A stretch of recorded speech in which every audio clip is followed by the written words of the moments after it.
Buenos días. La unidad número 2 del curso de Historia y Cultura Premoderna se dedica a la Edad Media. La sesión de hoy día vamos a dedicarlo a este tema central del pensamiento de la historia medieval, que es el surgimiento de la sociedad feudal, a partir de un enfoque económico, el sistema feudal, que es la base que origina las características de la sociedad. ¿Ok?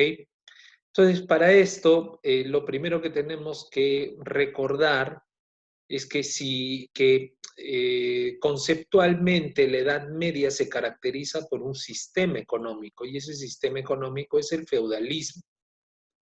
El feudalismo. Ahora, ¿cuándo aparece el feudalismo? Bueno, aun cuando podríamos decir que ya desde los primeros reinos bárbaros que se constituyen tras la caída del Imperio Romano de Occidente, sobre el siglo V, siglo VI después de Cristo, ya esos reinos bárbaros mostrarían características feudales. Lo cierto es que el feudalismo surge con mayor evidencia a partir de la constitución del Imperio de Carlomagno, o sea que hacia el siglo VIII, siglo IX, es que empieza, que corresponde a la Alta Edad Media, es donde evidenciamos ya las características propias del sistema feudal. Este modelo feudalista pues tiene como punto de partida un sistema donde la agricultura es la base de todo. La agricultura es el sistema, es, diríamos, la actividad productiva más importante. Acuérdense que con la caída del Imperio Romano se han destruido las economías comerciales, se han reducido al mínimo las ciudades, por lo tanto, toda esa economía sostenida en el comercio marítimo principalmente, también el comercio terrestre, en este periodo feudal inicial, Alta Edad Media, está totalmente paralizado. Por lo tanto, la mirada es hacia la agricultura y una agricultura de subsistencia, ¿no? Por otro lado, hay que tener en cuenta que lo que va a suceder es que los señores de la guerra que hablábamos en alguna sesión anterior, los señores, los dueños y propietarios de tierras que constituyen en señoríos porque tienen ejércitos que cuidan sus tierras, les llevan pues a tener una tenencia de tierras, es decir, una propiedad sobre la tierra de manera desigual. Algunos tienen más, otros tienen menos, dependiendo de las capacidades que tienen para poder mantener un ejército propio. Esto hace que muy pocas personas tengan muchas tierras y más bien muchas personas tengan pocas tierras o ninguna. Esa diferencia, esa desigualdad en el uso de las tierras va a determinar también el sistema feudal. Entonces, eso es importante señalar. Bueno, ya lo hemos dicho, hay una escasa actividad comercial en este periodo feudal y justamente es la sumatoria de todos estos elementos que estamos mencionando, la sumatoria de todos los elementos que venimos mencionando, influyen pues en que la sociedad sea una sociedad estamental, ¿no? Es decir, una sociedad que está determinada por, no por clases económicas, sino más bien por estamentos o agrupaciones de gentes que tienen privilegios.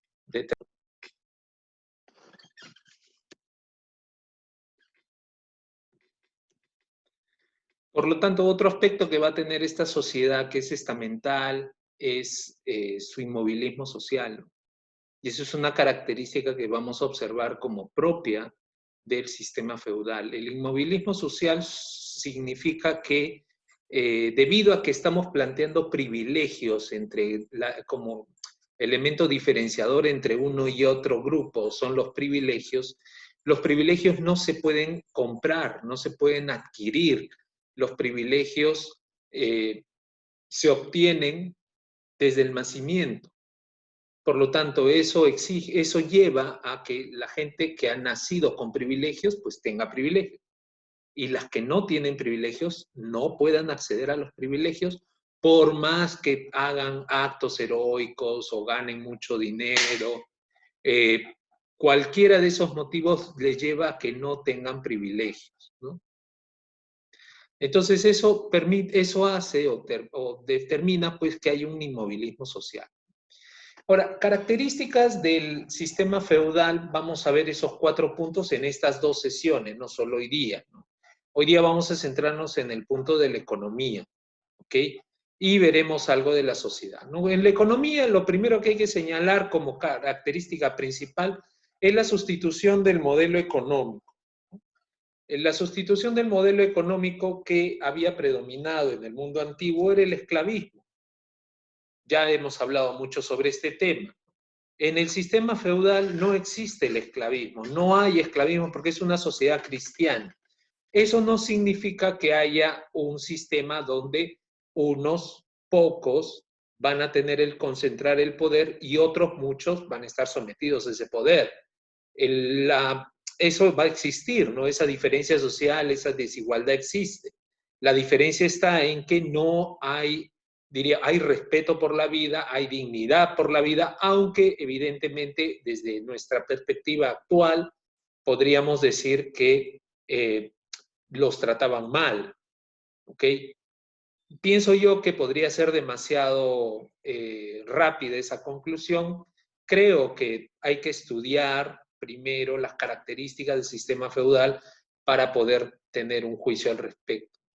Lo primero que habría que señalar es que el sistema feudal se sostiene sobre la tenencia de tierra. O sea, el feudo, esa porción de tierra que tiene propiedad una persona, una familia, es el punto de partida del sistema feudal. Ahora, ese feudo, como lo vemos aquí, está compuesto de varias cosas, ¿no? Está compuesto de varias cosas. Por ejemplo, tenemos que en ese feudo hay 2 tipos o hasta 3 tipos de tierras distintas. Tenemos las tierras que son cultivadas, ¿ok? Las tierras que no son cultivadas, sino que son prados para los animales. Y luego tenemos los bosques. Los bosques son tierras también importantes porque ahí están los animales salvajes y acuérdense que la cacería era un tema también importante en esta época, aunque no era lo fundamental. Entonces, fíjense cómo la tierra está distribuida. Tierras de cultivo, tierras para pastos naturales y ganado y bosques. Todas esas tierras tenían agua, necesitaban agua, y el agua era la pieza clave aquí.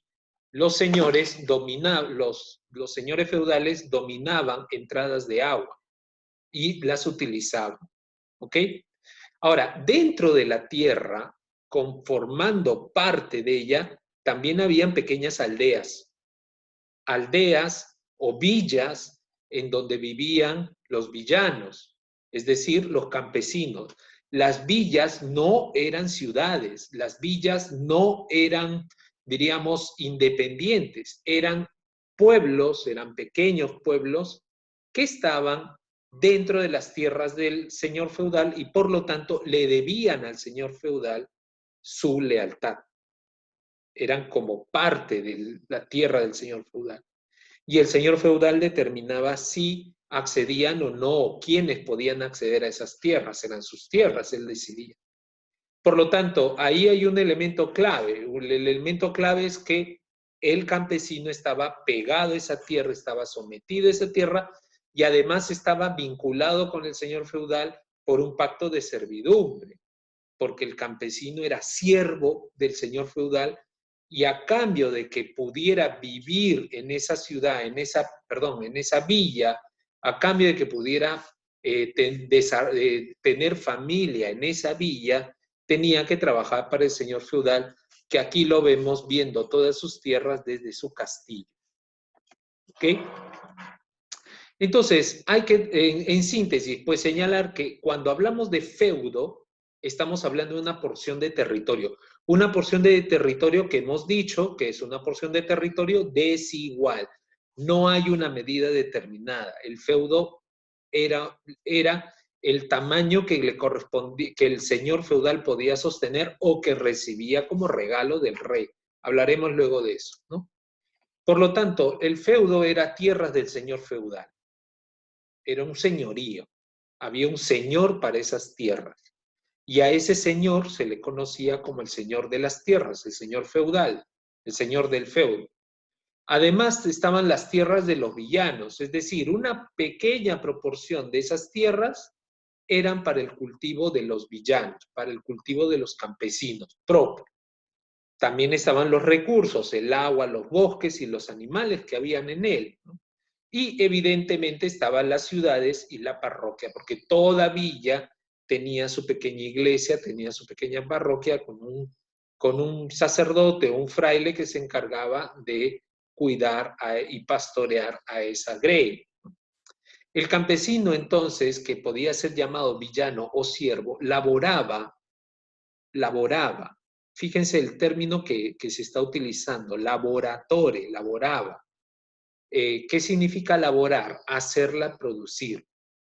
Hacía producir los campos, pero esos campos del feudo no eran suyos, no eran de su propiedad, eran una concesión del señor feudal. Laboraban esas tierras, una parte de la producción quedaba para ellos, pero la parte principal de la producción era del señor feudal. Entonces, ese es el punto clave de este sistema. Entender que quienes trabajaban la tierra no eran los propietarios de la tierra. La trabajaban para otros y recibían de ese otro, que era el señor feudal, recibían algún beneficio como, por ejemplo, una tierra para comer, perdón, una tierra para cultivar y un lugar donde vivir. Eso se conoce como servidumbre. Ese es el concepto feudal que se impone, el de la servidumbre. La servidumbre, entonces, tiene que ver con esa relación de sumisión entre un privilegiado, una persona que es privilegiada y una persona que no es privilegiada. La sumisión está evidentemente entre el no privilegiado hacia el privilegiado. Por ejemplo, el privilegiado podría ser un noble, un señor feudal, ¿no? Un noble de cuna o un noble, diríamos, que el rey lo había ennoblecido.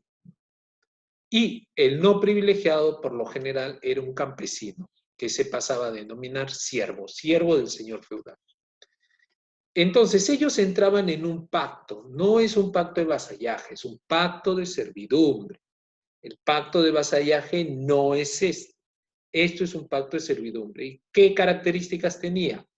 Por un lado, había un compromiso del señor feudal. El señor feudal se comprometía con su siervo de que lo iba a proteger, que no tuviera miedo porque lo va a proteger. Él va a ayudarle, lo va a cuidar, que no le pase nada si viene algún tipo de invasión extranjera, pues el señor feudal va a pelear por ese siervo. Evidentemente, pedirá también que el siervo haga cosas por él, ¿no?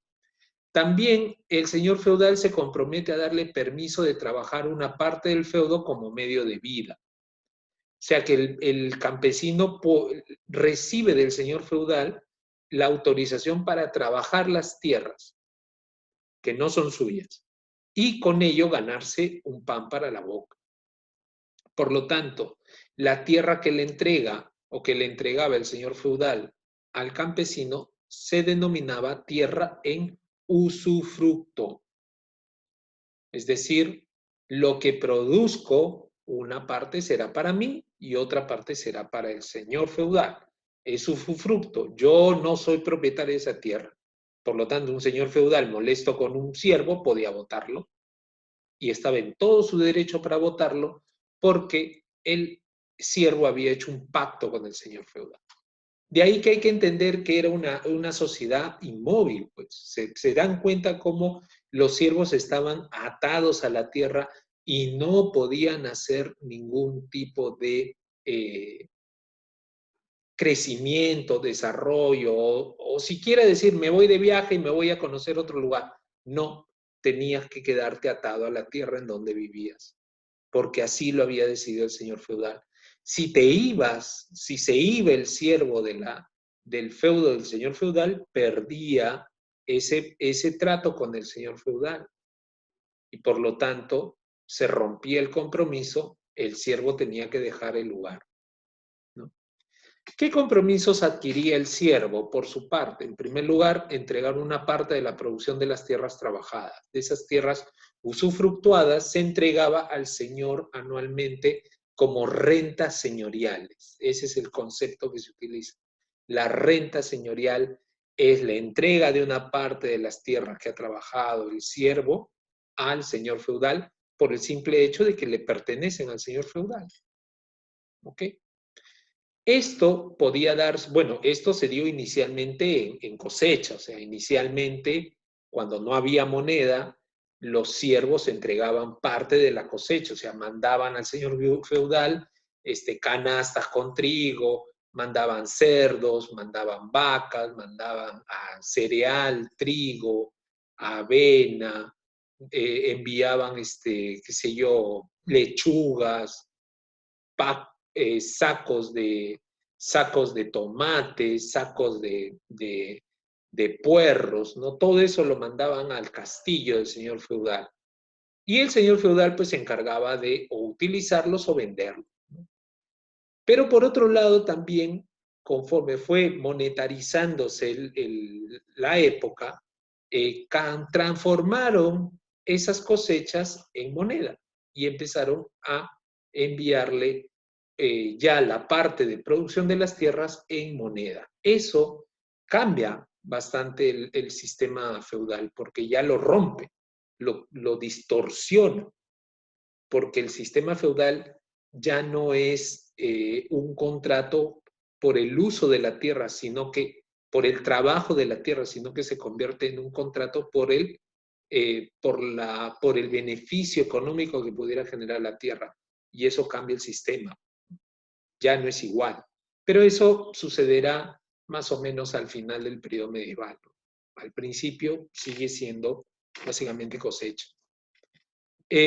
Trabajar la tierra del señor feudal cuando lo requería era evidentemente el principal compromiso del siervo.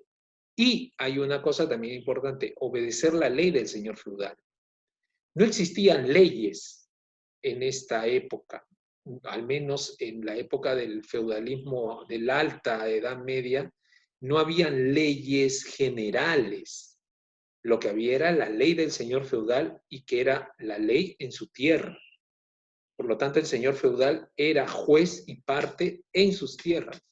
Él dictaba la justicia. Entonces, esto era brutal, ¿no? Esto es muy importante recordarlo, porque efectivamente podía darse el caso de un señor feudal loco que se le ocurre una tontería y la gente tenía que obedecerle, ¿no? Entonces, por ejemplo, un señor feudal que dijera, no sé, que todos los hijos mayores de los siervos van a trabajar, van a formar parte de mi ejército desde los 7 años. Y tenía que cumplirse. Y evidentemente los hijos mayores, los hijos son importantes en esta sociedad porque se necesita mano de obra para trabajar. Entonces, quitar a una familia los hijos varones, ¿no? Significaba, bueno, una crisis, ¿no? Piensen ustedes en que la gente moría muy pronto en esta época y evidentemente, como es natural, las mujeres, el nacimiento de mujeres era mucho mayor que el nacimiento de hombres. Por lo tanto, ¿qué se hacía un campesino con 5 hijas si su hijo mayor, su hijo primogénito, su hijo varón, era enviado de los 7 años al castillo del Señor para formar parte del ejército del Señor? ¿Me entienden? Esos problemas se generaban, ¿no? Además de otros que también podían suceder, ¿no? Y uno de los compromisos más llamativos es que no se les permitía abandonar las tierras sin el permiso del señor feudal. O sea, los siervos no tenían libertad. no, tenían libertad, pero estaba coaccionada. Tenían libertad de movimiento en las tierras, pero no podían salir de las tierras. Y al salir de las tierras rompían el pacto de servidumbre con el señor feudal. Entonces eso es bien interesante porque, claro, es una época donde no hay mucho registro histórico, no se sabe, pero podríamos suponer que habría mucha gente que se escapaba de los feudos, ¿no? ¿Y qué les pasaría? ¿Los encarcelarían? ¿Los castigarían? No sabemos nada de eso, ¿no? Pero es interesante pensarlo, porque evidentemente si hay una norma de estas, de no abandonar las tierras sin permiso del señor feudal, esas normas no se ponen por cualquier, o sea, no se ponen porque sí. Esas normas se ponían para controlar a las personas que lo estaban haciendo. Entonces, a lo mejor esa norma, esa obediencia que se le pedía al siervo estaba en relación con algún tipo de desobediencia que hacían los siervos. Bueno, este sistema feudal supone el trabajo, como pueden ver ustedes aquí, supone el trabajo agrícola como la base económica de todo el periodo, ¿no? Y evidentemente esa función agrícola organizó el tiempo del siervo, ¿no? El tiempo del siervo se organizó, por un lado, en un tiempo religioso que implicaba la asistencia a la parroquia, apoyaba en el trabajo parroquial, cuidaba, arreglaba la iglesia, etcétera. Cumplía pues las normas propias del tiempo religioso, que en esta época era mucho más severas y mucho más, diríamos, expresadas en la sociedad. La sociedad era religiosa, o sea que no es que yo decido si cumplo o no el cristianismo, no, en esta sociedad, en esta época, la religión era un elemento fundamental. Y aunque ya en lo particular la conciencia de cada persona sería propia, lo cierto es que tenían que verse las actitudes religiosas. Por lo tanto, los villanos cumplían fervientemente la misa, las celebraciones religiosas, el calendario religioso determinaba de alguna manera su vida. Pero también estaba el calendario laboral. Y eso es bien interesante porque el calendario laboral implicaba ordenar la vida del campesino para trabajar sus propias tierras que le había dado, sus tierras de usufructo que le había dado el señor feudal, pero también las tierras del señor feudal. Entonces tenía que organizar su trabajo. Y así le llevaba pues a tener que utilizar tecnología. Habitualmente se ha pensado, perdón, por lo general se entendió que los campesinos utilizaban la misma tecnología agrícola que los romanos, que estaba sostenida en los bueyes. Había un yugo que era como una especie de madera que se ponía en la cerviz de los bueyes iban emparejados de a dos y servían como tracción, aquí pueden ver ustedes, como tracción para el cultivo de la tierra, para el barbecho y para abrir las zanjas en la tierra. Inicialmente esta madera y este sistema estaba hecho de maderas muy gruesas, pero conforme fue pasando el tiempo, se empezó a utilizar este sistema, el de la rejilla. El de la rejilla es un sistema hecho en metal. Es un sistema que se sigue utilizando en algunos lugares hoy en día, que cambia el sistema diríamos, el sistema de empuje, ¿no? De empuje y de jalar por un sistema rotativo, porque utiliza ruedas y eso hace que corra mejor. Entonces, este sistema ayudaba a que la tierra se roture más rápido y lo más importante es que como era metal, ya no se necesitaba hacer un esfuerzo exagerado. Esa tecnología de la rejilla unida al collarín, este es el collarín, que es como una especie de collar de cuero que se colocaba en el cuerpo del caballo sin ahorcarlo, ese collarín permitió que el caballo empezara a funcionar en lugar del buey como animal de jalar, animal agrícola. Y aquí les dejo un video, ahí tienen ustedes un video en en el UD virtual, podrán ver ustedes en ese video la gran diferencia tecnológica que supuso para diríamos, el trabajo agrícola medieval, el cambio entre el yugo agrícola de los bueyes por el collarín agrícola de los caballos. Es una transformación impresionante, lo que llevó a una mejor productividad. Entonces, el sistema feudal también tiene novedades, también tiene innovaciones tecnológicas que poco a poco van a ir pues mejorando esta estructura. Finalmente, señalar que el sistema feudal, ¿no? planteó la propiedad, planteó unos grandes dilemas, ¿no? En primer lugar, la propiedad individual se desconocía, ¿no? El campesino, el señor, cada individuo, cada familia solo cuenta con los derechos de posesión provisional, el usufructo de las tierras. Incluso el mismo señor feudal, aunque era propietario de esas tierras, sabía que en cualquier momento las podía perder si es que se enfrentaba, por ejemplo, al rey. Las tierras de un señor feudal eran otorgadas por el rey.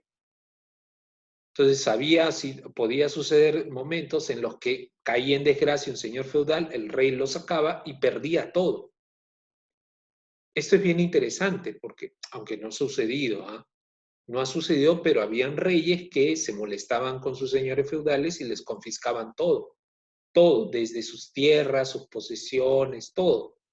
Luego podían, si quedaban bien o si acordaban, llegaban a un acuerdo, pues podía devolvérselas, ¿no? Pero habitualmente era eso, los reyes era una manera de mantenerlos, de someterlos al señor feudal a través de este sistema, ¿no? Entonces, hay que recordar que la tierra no es una propiedad de los villanos, la tierra es propiedad del señor feudal, pero está siempre en una especie de instabilidad porque depende de la voluntad del rey. La vida campesina, por otro lado, era colectiva. Y este es un tema bien interesante. Esta lámina que les presento es una lámina dibujada en el siglo XV por los hermanos Limburg para para un libro de horas del duque de Berry o de Borgoña, ¿no? El duque de Berry o de Borgoña era un señor feudal muy importante en la Francia medieval. El duque de Borgoña, por lo general, tenía el ducado de Borgoña el hermano del rey.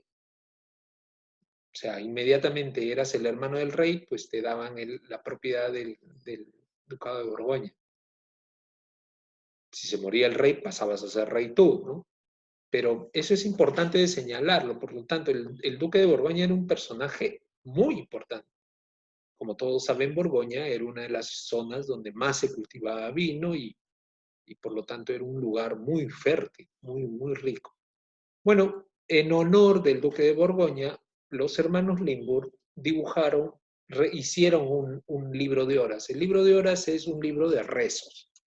Todas las horas tienen un rezo distinto y por lo tanto prepararon un libro con esos rezos, ¿no? Y decoraron el libro, todo esto a mano, no existía la imprenta, con láminas que recordaran al duque las tierras de Borgoña, las ricas tierras de Borgoña. Entonces ahí aparece, por ejemplo, el castillo del duque de Berry, un castillo impresionante, y las tierras. Y en las tierras un tema bien interesante es que las tierras no aparecen solas. Las tierras siempre están con sus campesinos trabajando, como lo vemos aquí, ¿no? Campesinos que están trabajando sus tierras. Estos están cosechando. ¿Ven la azada acá? El asadón. Con el asadón, esto significa que están ya cosechando el trigo, ¿no? Y lo hacen hombres, como también las mujeres. Las mujeres lo que están haciendo es con unos trinches de madera, están formando diríamos, los pajares, ¿no? Los pajares. Y esta de aquí con un rastrillo junta y la otra va armando el pajar, ¿no? Evidentemente, como ya sabemos, pues hay un poquito de distorsión en cuanto a tamaños y proporciones, hablaremos de ello más adelante, pero es un buen ejemplo de una recreación muy simpática de la vida campesina en el mundo medieval, ¿no? En este periodo del feudalismo. Y lo que nos muestra es que el trabajo feudal era colectivo. El trabajo campesino era colectivo, no era individual. Y eso de ser colectivo, pues es muy importante porque iba generando estrechos lazos culturales entre la gente. Entonces, eso es un tema clave, porque las villas muy prontamente y las aldeas muy prontamente se constituyeron a partir de familias que se entrelazaban, ¿no? Se entrelazaban a través de matrimonios, y entonces eso fortalecía más los lazos culturales de esta sociedad. Acá hay un texto al respecto muy interesante tomado de George Duby, Guerreros y Campesinos 500 al 1200, ¿no? Acerca de la familia campesina, que me gustaría comentarlo con ustedes. Vamos a dar 5 minutitos para la lectura del texto, saquen algunas ideas principales y luego pasamos a comentar. Grabación. Bien, el texto de George Duby nos habla acerca de la familia campesina en el contexto de la sociedad feudal. Hay al menos 3 ideas bastante interesantes en este punto. Tal vez podríamos empezar haciendo una primera pregunta, ¿no? La más simple. ¿Qué nos dice Duby acerca de la constitución de la familia de la familia campesina en esta época de la Alta Edad Media? ¿Alguna idea de su parte? ¿Cómo está constituida? Levanten la mano, por favor, para darles el pase.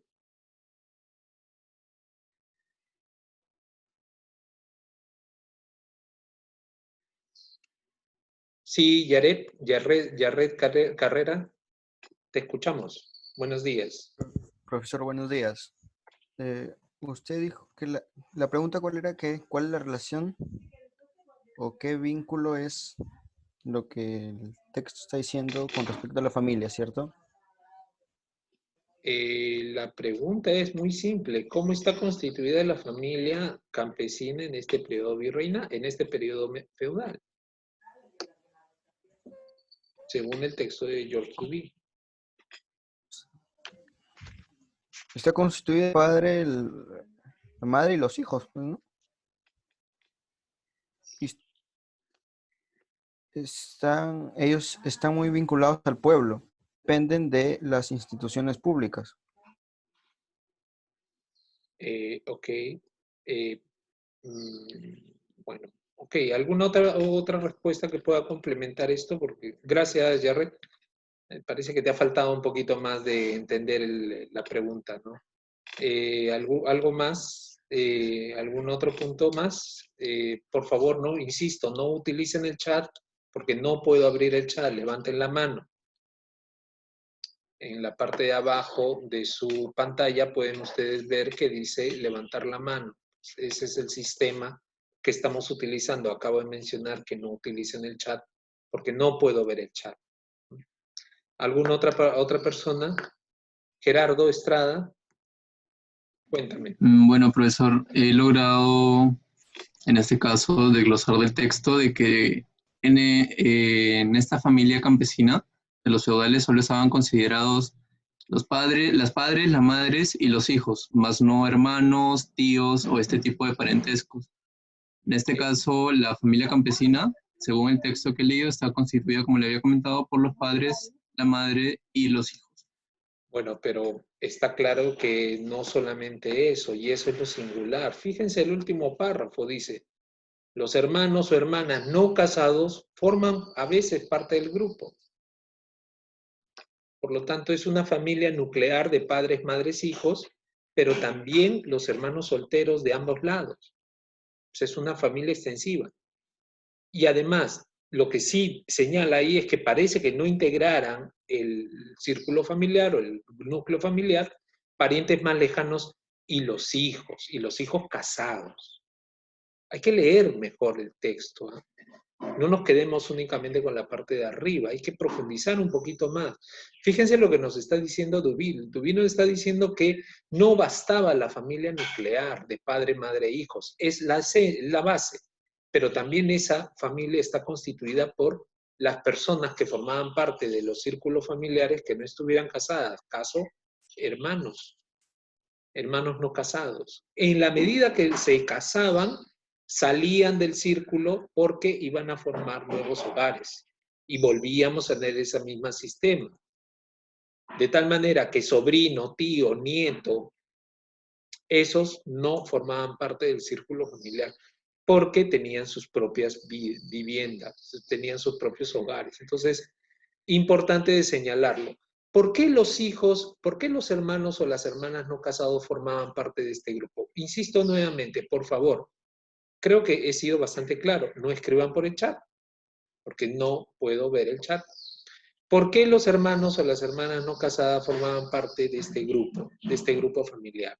¿Alguien tiene alguna idea? Gerardo, ¿habías levantado la mano? Ah, sí, profesor, quería preguntarle cómo esto se lo notificaban al señor feudal, cómo el señor feudal llevaba cuentas de las familias campesinas. O sea, ¿se le notificaban solo por padres, madres e hijos o le daban una distinción sobre los hermanos, los hijos lejanos, así como está escrito? No, a ver, no tengo mucho dato sobre ese tema que me estás preguntando porque es demasiado específico. Pero hay que suponer que el padre es el que hace cabeza de familia, por lo tanto al señor feudal le importaba solamente saber que el padre era cabeza de familia y por lo tanto él recibía una indicación de cuánto tenía que darle al señor feudal al año por el tiempo de trabajo. Entonces, yo creo que el señor feudal no se preocuparía por llevar la contabilidad de cuántos hijos tiene, cuántas hijas tiene, cuántos hermanos viven con él. A él lo que le importaba es que esa unidad familiar produjera esa cantidad una cantidad determinada de tierra, ¿no? Laborara una cantidad determinada de tierra. Entonces ahí figuraba mucho la presencia del padre. Eso es un tema interesante, pero vuelvo a insistir, habría que leer un poquito más al mismo Dubí, que lo pueden descargar por internet, el libro pueden descargarlo para poder continuarlo, porque a lo mejor él sí lo escribe, ¿ah? Sí, sí tiene ese dato, yo no lo he identificado. Otra pregunta, Profesor, sí.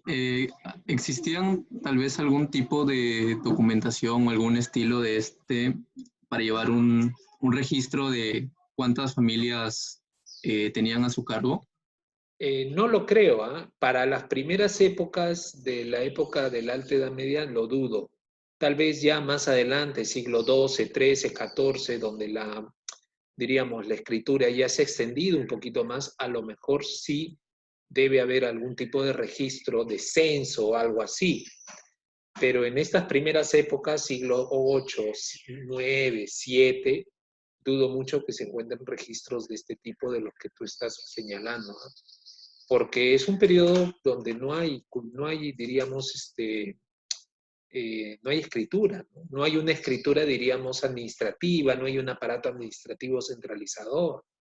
Entonces, las relaciones son muy verbales, muy, muy oral, todo eso, ¿no? Y eso llevaría, pues, a que no se consideren estos elementos. Es lo más seguro, ¿eh? Tal vez más adelante, ya plena Edad Media, y especialmente en la Baja Edad Media definitivamente, ahí sí que se llevaría una mejor contabilidad.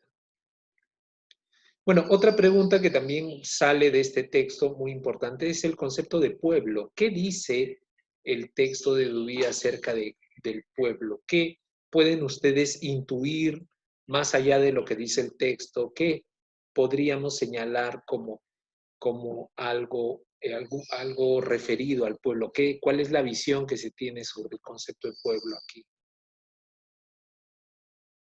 ¿El pueblo es un lugar? ¿Es una geografía? ¿Qué características tiene?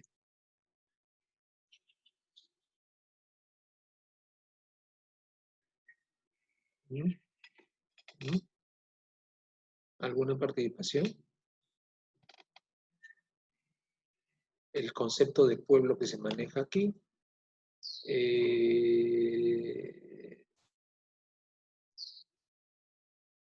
¿No? A ver si me ayuda. Por ejemplo, Diego Seminario. Diego Seminario. ¿Qué crees tú que, cómo explicarías tú el concepto de pueblo según este texto?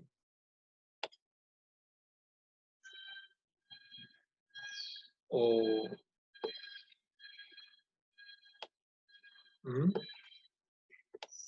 Alesia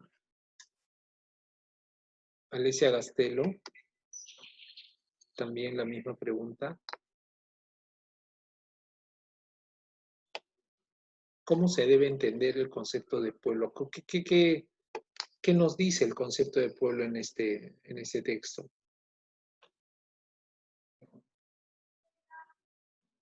¿No? Bueno, ese es un tema que podría quedar para que ustedes lo investiguen, ¿no? Que nos quedamos con esa duda y intentaremos, pues, cada uno ya entender un poquito más este tema y profundizar. ¿Ok?